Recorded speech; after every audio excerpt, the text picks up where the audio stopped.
welcome to Bass-Mollett's Director's Print Suite video guide. My name is Kai, and today I will be showing you how to print a Precious Memories full bleed register book. To start off, we'll select our product on the left-hand side, and underneath our Layouts tab, we'll make sure that full bleed is selected. Next, we'll click on the Print Information tab to view the dimensions needed to print this product. For more visual assistance, take a look at the videos listed on the left-hand side. Once you're finished, click OK, and we'll select Print to generate our PDF file. If you haven't set your computer to do this automatically, please see our how-to video on the process.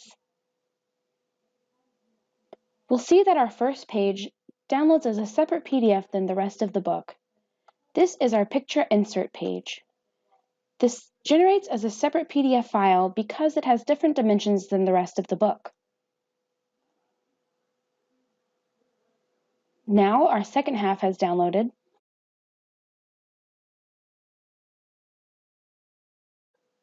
And you can see that the rest of the pages have generated. At this point, we suggest that you go through the book to make sure that everything has generated correctly.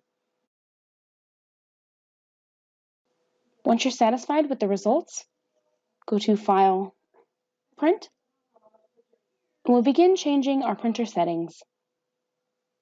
Starting from the top, we'll select the desired printer. Here, we'll change the number of copies we'd like to print. We'll make sure that the following options have been selected: all pages, actual size, choose paper source by PDF page size, print on both sides of the paper, and we're going to flip on the long edge because this is a portrait template.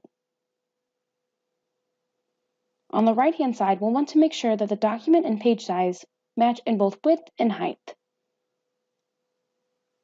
From there, we'll go into the advanced properties.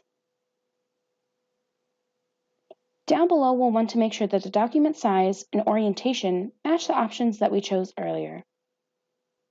Below that, we will change the ink to color.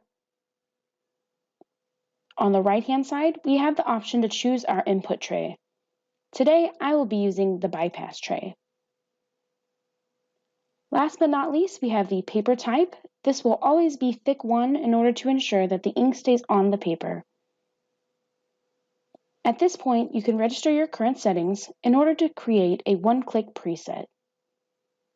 Do this by naming your preset here and clicking OK. Once you've done that, you've created a shortcut to use for future cases. Once you're finished, click OK, and we'll be ready to print. For more helpful tips, please stay tuned for more of our how-to videos.